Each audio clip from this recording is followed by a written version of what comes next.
Hi friends, so this is your social sir from Answer Social Classes. So first వీడియోలో మనం RRB students కావాల్సినటువంటి Indian polity syllabus అంతా కూడా 221 topics అనేవి introduce చేయడం జరిగింది. ఇప్పుడు ఈ వీడియోలో మనం ఫస్ట్ టాపిక్ అనేటువంటి so the topic is historical background of Indian constitution. So Indian constitution making the ఉన్నటువంటి హిస్టారికల్ బ్యాక్గ్రౌండ్ ఏంటి, లేదా at the time of British East India Company, British వాళ్ళు మన దేశాన్ని రూలింగ్ చేసేటప్పుడు వాళ్ళు ఉపయోగించినటువంటి చట్టాలు అనేవి మన భారత రాజ్యాంగం తయారీకి ఏ విధంగా ఉపయోగపడ్డాయి. So before that we have to go through the how the British East India Company came to the east, that means came to India. So actually the British East India Company entered in India exactly 1600. So 1600 AD. The British East India Company came to our country the 1600 AD. So 1600 సంవత్సరంలో ఇది భారతదేశానికి east India company రావటం జరిగింది. అయితే ఇప్పుడు ఒకప్పుడు ఏమన్నామంటే AD అని అన్నాం. Present we are using this word only which is called as a CE, common era అని చెప్పేసి పిలవడం జరిగింది. So the East India Company, British East India Company, India Company came to India exactly 1600. అయితే దీనికి ఎవరు సార్ ఫస్ట్ ఆఫ్ ఆల్, ఇప్పుడు ఉదాహరణకి Portuguese వారు భారతదేశానికి ఎంట్రీ అయ్యారు బికాజ్ ఆఫ్ ది వాస్కోడిగామా లేనిదే పోర్చుగీస్ వారు భారతదేశం అనేది వాళ్ళకి తెలిసి ఉండేది కాదు. సో 1498లో వాస్కోడిగామా ఏం చేశారంటే భారతదేశానికి సీ రూట్ని ఫైండ్ అవుట్ చేశారు. సో ఫస్ట్ ఆయన కేరళలో ఉన్నటువంటి కాలికట్ తీరానికి చేరుకున్నారు. At the same time, the British East India Company came to India because of the one of the person. He was called as a William Hawkins. ఎవరండి? William Hawkins అనే ఒక set commander అనే వ్యక్తి. సో ఈ కమాండర్డ్, so because of William Hawkins, ఈయన వలన east India company అనేది లేదా బ్రిటిష్ వాళ్ళు భారతదేశానికి 1600 సంవత్సరంలో ఎంట్రీ ఇవ్వటం అనేది జరిగింది. అయితే బ్రిటిష్ వాళ్ళు భారతదేశానికి ఎంట్రీ ఇచ్చేటప్పుడు ఫస్ట్ వాళ్ళు ఎక్కడికి వచ్చారు సార్ అంటే గుజరాత్ అండి. సో ఇండియాలో మన ఫాదర్ ఆఫ్ నేషన్ పుట్టినటువంటి ఏరియా గుజరాత్. ఈ గుజరాత్లో ఒక port sir, that is the port of Surat. Surat పోర్ట్కి వీళ్ళు ఎగ్జాక్ట్గా 1608 సంవత్సరంలో గుజరాత్ రాష్ట్రంలోని ద పోర్ట్ ఆఫ్ సూరత్ పోర్ట్లో వీళ్ళు ఎంట్రీ అవటం అనేది జరిగింది because of the William Hawkins. So అయితే వీళ్ళు ఫస్ట్ ఫ్యాక్టరీ అనేది, ఇక్కడ ఫ్యాక్టరీ అంటే గూడ్స్ మేకింగ్ ఏరియా కాదు సార్, వాళ్ళ తాలూకా స్థావరాలని బ్రిటిష్ వాళ్ళు ఏర్పాటు చేసుకున్నటువంటి స్థావరాన్ని, అంటే వాళ్ళు రావటమే because of they want to the trade with our country. ఇండియాతో ట్రేడింగ్ చేయాలనే ఉద్దేశంతో భారతదేశానికి వచ్చారు. ఇక్కడ ఒక్కటే మీరు మైండ్లో పెట్టుకోవాలి ఏంటండి అంటే British East India company came to India exactly 1600 CE, common era, of course AD అని కూడా అంటారు. ఇది ఓల్డ్ వెర్షన్ లో AD, ఇప్పుడు ప్రెసెంట్ అయితే AD changed as a CE, BC changed as a BCE, before common era అని చెప్పేసి పిలవటం జరుగుతుంది. అయితే ఎవరి వల్ల వచ్చారు sir British East India company అంటే విలియం హకిన్స్ అనే వ్యక్తి ఫస్ట్ ఏ ఏరియాకి రీచ్ అయ్యారు సార్ అంటే సూరత్. ఇది గుజరాత్ లో ఉంది. ఓకే, ప్రజెంట్ గుజరాత్ లో ఉన్నటువంటి the port of Surat or Surat port కి వీళ్ళు అచీవ్ అయ్యారు. ఎప్పుడు సార్ వీళ్ళు అరైవ్డ్ జరిగిందండి అంటే 1608. ఓకే, 1608లో స్టార్ట్ అయినటువంటి వీళ్ళు ఎగ్జాక్ట్ గా భారతదేశంతో ఇండియాతో when the British East India Company committed the trading 1612 first factory they established 1612. ఎలా జరిగిందండి 1612లో అంటే 1612వ సంవత్సరంలో ఈ బ్రిటిష్ వాళ్ళు ఏం చేశారంటే అప్పటికే ఉన్నటువంటి పోర్చుగీస్ దేశస్తులని ఓడించి వాళ్ళ తాలూకా స్థావరానికి బదులుగా వీళ్ళు ఏం చేశారంటే సూరత్లో వీళ్ళ స్థావరాన్ని ఎస్టాబ్లిష్ చేయడం అనేది జరిగింది. సో వాళ్ళు వచ్చేటప్పటికే పోర్చుగీస్ వారు మన దేశంలో ట్రేడింగ్ అనేది చేస్తున్నారు. బిజినెస్ అనేది మన దేశంతో స్టార్ట్ అయిపోయింది. ఎందుకంటే వాళ్ళు 1498కి వాళ్ళకి అది అవగాహన ఉంది కాబట్టి వాళ్ళ తర్వాత అంటే ఇంచుమించు అందరికీ చివరినొచ్చి చివరి వరకు ఉన్నారు. అఫ్ కోర్స్ చివరిని వెళ్ళిన వాళ్ళు ఫ్రెంచ్ వాళ్ళు అనుకోండి. కాకపోతే వ్యాపారానికని వచ్చి రూలింగ్లో సెటిల్డ్ అయినటువంటి దేశం బ్రిటిష్ వాళ్ళని అంటాం. నియర్లీ 200 years మన దేశాన్ని వాళ్ళు పరిపాలించారు. సో ఇక్కడ గుర్తుపెట్టుకోవాల్సిన ఇయర్స్ ఏంటండి 1600 సిఈ కామన్ ఎరాలో బ్రిటిష్ వాళ్ళు భారతదేశానికి చేరుకున్నారు. సో ఎగ్జాక్ట్ ఇయర్ అనేది అడిగినట్టయితే 1608 బికాస్ ఆఫ్ విలియం హాకిన్స్. ఎవరండి అతను? విలియం హాకిన్స్ వల్ల బ్రిటిష్ ఈస్ట్ ఇండియా కంపెనీ ఇండియాలోకి రావటం జరిగింది. అయితే వీళ్ళ తాలూకా ఫస్ట్ ఫ్యాక్టరీ అంటే వాళ్ళ స్థావరాన్ని ఎప్పుడు ఏర్పాటు చేశారండి అంటే 1612లో సూరత్లో. సూరత్ ఎక్కడ ఉందండి అంటే గుజరాత్ అండి. సూరత్ అనేది గుజరాత్లో ఉంది. నెక్స్ట్ ఇయర్కి మనం స్టార్ట్ అవుతున్నాం. సో అయితే బ్రిటిష్ ఈస్ట్ ఇండియా కంపెనీ వాళ్ళు భారతదేశంతో వ్యాపారం చేయటానికి ముందు బ్రిటిష్ ఈస్ట్ ఇండియా అంటే బ్రిటన్లో ఉన్నటువంటి క్వీన్ ఎలిజబెత్ I ఈమె prepared one of the charter. ఇవి కొన్ని అంశాలతో ఒక చార్టర్ను తయారు చేసింది, ఒక పత్రం అన్నమాట.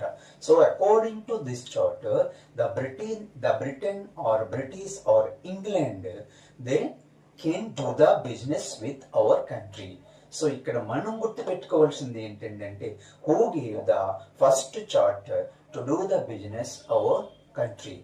So she was called as a Queen Elizabeth I. So బ్రిటన్లో పరిపాలన అంతా కూడా స్త్రీల పేరు మీదగే జరుగుతుంది. క్వీన్ ఎలిజబెత్ I, అలాగే Elizabeth II, at the same time Victoria I, Victoria II, ఇలా వీళ్ళ తాలూకు రూలింగ్ అనేది ఒక ఫీమేల్ బేస్ చేసుకొని రూల్ చేయడం అనేది జరుగుతుంది. సరే, అండ్ నెక్స్ట్ వన్ ఏంటి సార్ అంటే సో 1765 నెక్స్ట్ ఇయర్ వస్తుంది. ఇయర్స్ కోసం మీరు అస్సలు ఇబ్బంది పడవచ్చు. ఇప్పుడు చూడండి, బ్రిటన్ అనేది 1600తో స్టార్ట్ అయింది. బ్రిటిష్ దేశం అనేది భారతదేశంలోకి ఏ ఇయర్లో వచ్చిందండి అంటే 1600 ఇయర్లో వచ్చింది. ఎక్కడికి వచ్చిందండి ఇండియాలో? సూరత్. సో వీళ్ళు ఫస్ట్ రీచ్ అయినటువంటి ప్లేస్ ఎక్కడ సార్ అంటే సూరత్లో ఉంది. ఇది మన భారతదేశంలో గుజరాత్లో ఉన్నటువంటి సూరత్. అంటే ఏ సముద్రానికి ఇది ఒడ్డునుంది సార్ అంటే Arabian sea. This is Arabian sea. Arabian సీకి పక్కనున్నటువంటి సూరత్ సీ పోర్ట్లో, సో సూరత్ పోర్ట్లో వీళ్ళు మొట్టమొదట ట్రేడింగ్ అనేది స్టార్ట్ చేశారు. ఇక్కడ 1600 తర్వాత మనకు వచ్చిన ఇయర్స్ ఏంటి? 1608 బికాజ్ ఆఫ్ విలియం హకిన్స్ వల్ల వీళ్ళు ఇక్కడికి రీచ్ అయ్యారు. తర్వాత ఏంటండి 1608 తర్వాత 1612 they established first port in India.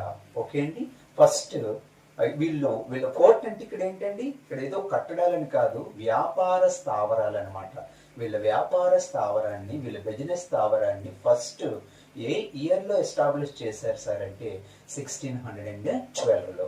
And next year మనకు వచ్చింది the company obtained Diwani power in Bengal, Bihar and Odisha. 3 ప్రాంతాల్లో ఫస్ట్ వీళ్ళు తాలూకా స్థావరాలతో పాటు అక్కడ ఉన్నటువంటి దివానీ పవర్ అంటే ఇక్కడ ఏంటండి, ఏం లేదండి. దివానీ పవర్ అంటే అంతవరకు బెంగాల్, బీహార్, ఒడిస్సాలో ట్యాక్స్ కలెక్షన్ అనేది, ట్యాక్స్ కలెక్ట్ చేసే రైట్స్ అనేవి మన నేటివ్ కింగ్స్ ఉండేవన్నమాట. అంటే స్థానికంగా పరిపాలన చేస్తున్నటువంటి భారతీయ రాజుల్లో ఉన్నటువంటి ఈ దివానీ పవర్ అనేది బ్రిటిష్ వాళ్ళకి ఎప్పుడు సార్ అప్పగించడం జరిగిందంటే 1765. అయితే దీనికి ముందు ఒక్కటి మనం తెలుసుకోవాలి.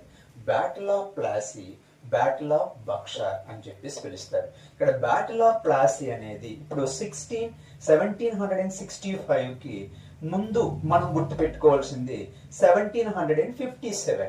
ఈ 1757లో ఏం జరిగిందంటే బ్యాటిల్ ఆఫ్ ప్లాసీ.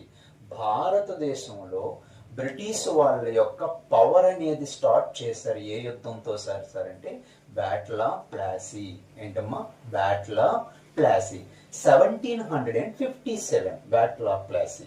ఓకే, ఎవరెవరికి మధ్య జరిగిందంటే అలీవర్దీ ఖాన్, మన Indian king, native king Alivardi Khan versus Robert Clive.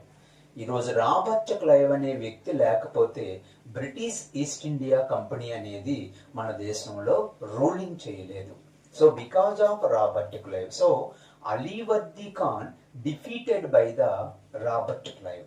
ఒక రాబర్ట్ క్లైవ్ చేత అలీవర్దీ ఖాన్ అనే వ్యక్తి ఓడిపోవటంతో ఆయన చేతిలో ఉన్నటువంటి ఈ దివానీ పవర్, అంటే ఈ దివానీ పవర్ ప్రకారంగా they can collect the taxes from the Indians.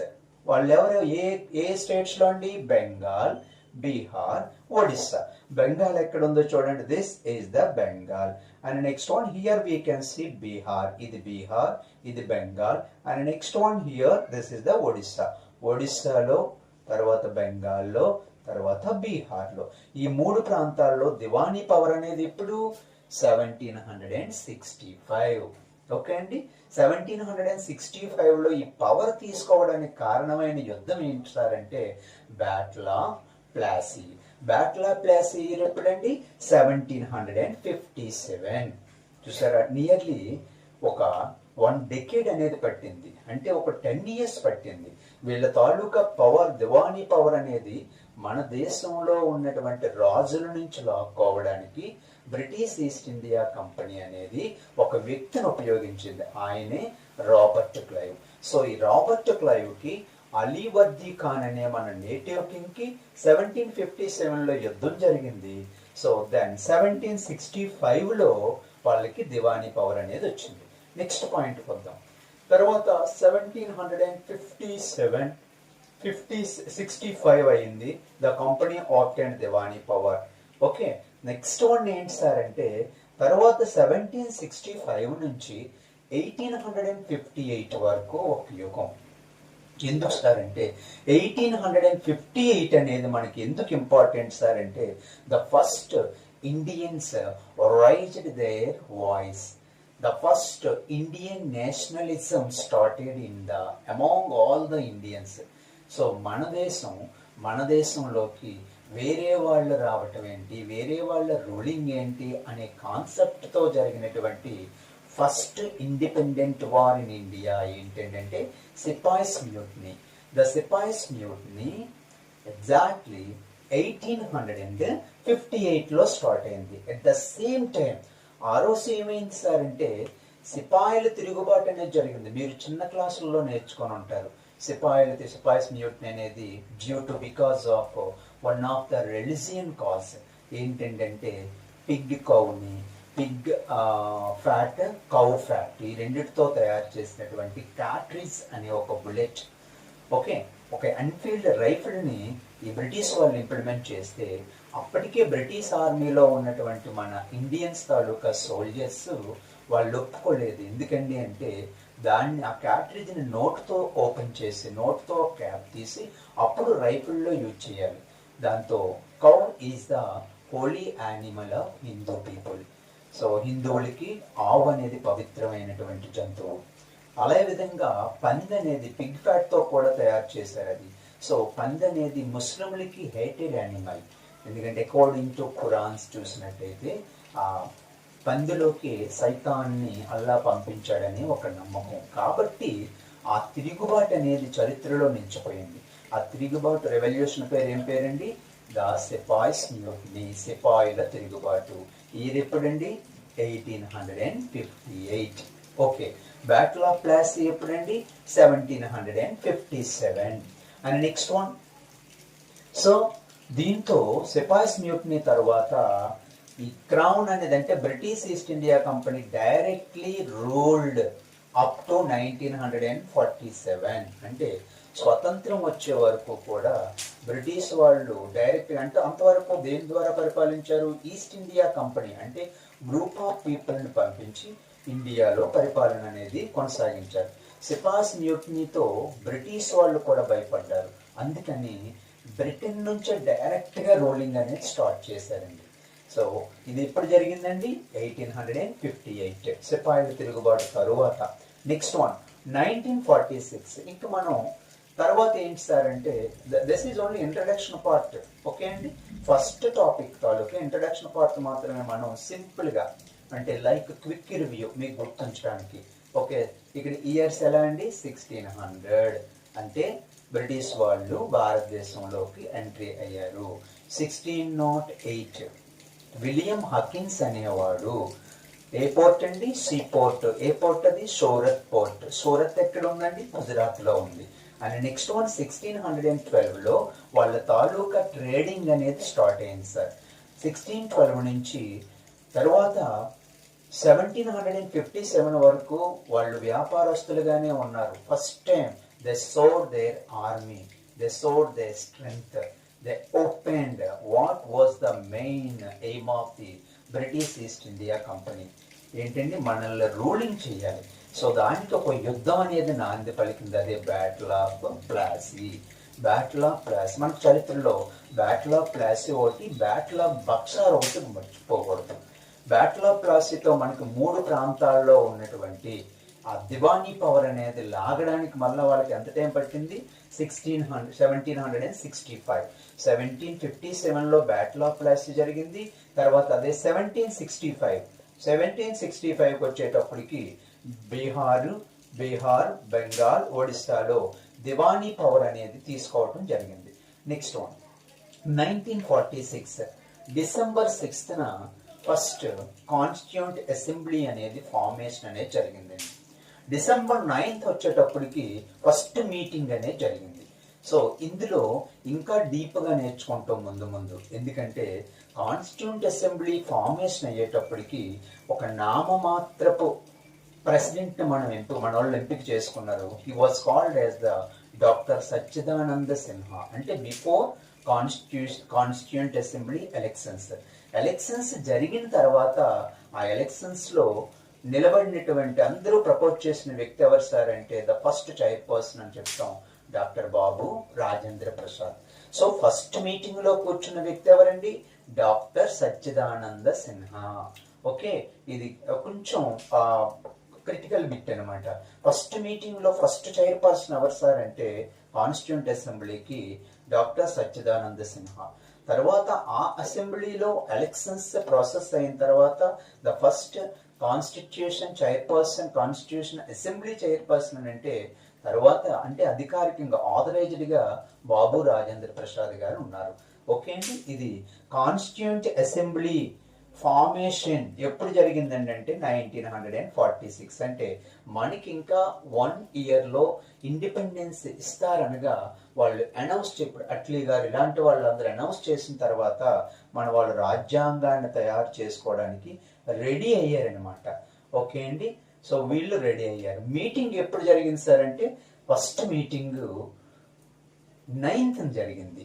Okay అండి, తర్వాత 1950 రాజ్యాంగాన్ని తయారు చేసుకున్నాక 1950 January 26th అంటే కేమ్ ఇన్ టు ఫోర్స్ అంటారు.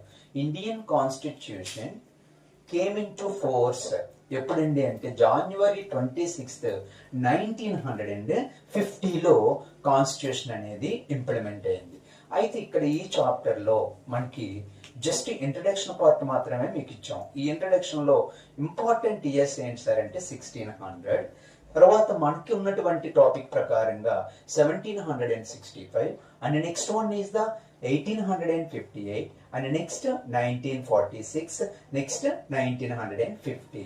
అయితే ఇప్పుడు ఈ చాప్టర్ అంతా కలిపి మనకి 2 partsగా మనం డివైడ్ చేసుకొని నేర్చుకోవడం జరుగుతుంది. ఏంటి sir first part? The company rule 1773 to 1858. 1773లో ఏమైంది సార్ అంటే the British East India Company started the Regulating Act. అంటే భారతదేశంలో ఇంకా అధికారాన్ని ఎక్కువ చేసుకోవడానికి వాళ్ళు ఒక చట్టబద్ధమైనటువంటి తీర్మానాలు అనేవి తీసుకున్నారు.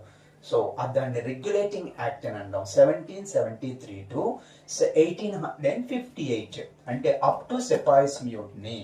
చూసారు ఎలా గుర్తుపెట్టుకోవాలి? 1773 అనేది రెగ్యులేటింగ్ యాక్ట్ అండి. 1858 ఏంటండి? సెపాయిస్ మ్యూట్నీ. సెపాయిస్ మన తిరుగుబాటు, మన first Indian freedom movement started 1858 because of the sepoys, because of the soldiers అని చెప్పేసి పిలుస్తాం.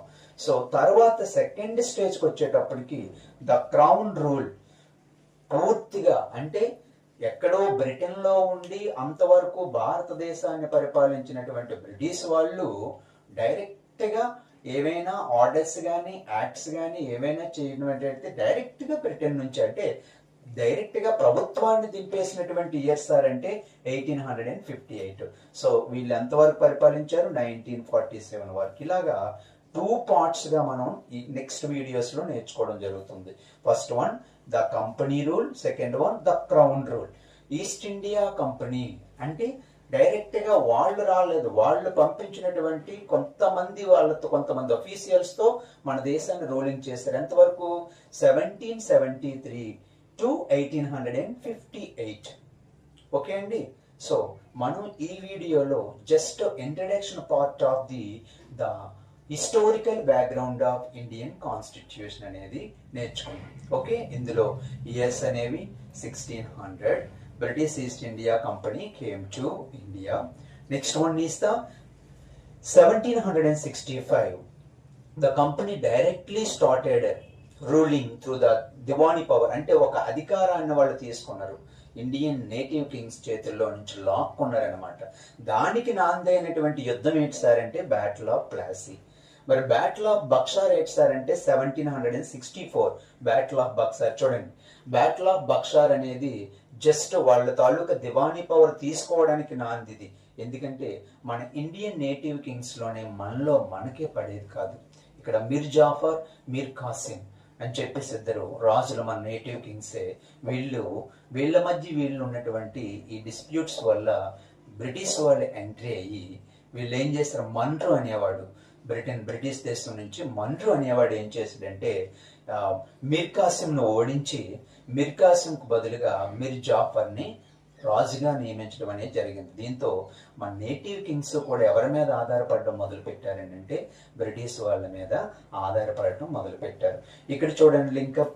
1765లో కంపెనీ అనేది కంప్లీట్ గా దివానీ పవర్ అనేది బెంగాల్, బీహార్, ఒడిస్సా రాష్ట్రాల నుంచి తీసుకుంది, రాజ్యాల నుంచి తీసుకుంది. దానికి ముందు ఇయర్ ఏం జరిగింది సార్ అంటే బ్యాటిల్ ఆఫ్ బక్సార్ అనేది జరిగింది.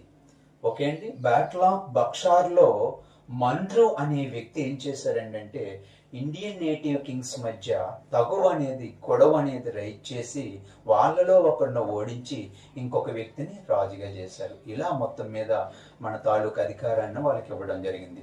నెక్స్ట్ వీడియోలో మనం ఈ 2 టాపిక్స్ ని క్లియర్ గా నేర్చుకుంటాం. ఓకే అండి. ద కంపెనీ రూల్ 1773 to 1858 వరకు కూడా ఎన్ని చట్టాలు చేశారు, ఎన్ని యాక్ట్స్ వచ్చాయి, ఆ యాక్ట్స్ లో ఎవరు ఉన్నారు ఏంటి అనేది మనం క్లియర్ గా తెలుసుకుంటాం. Okay, dear friends, so this is the small introduction part about the historical background of Indian Constitution. Thank you so much.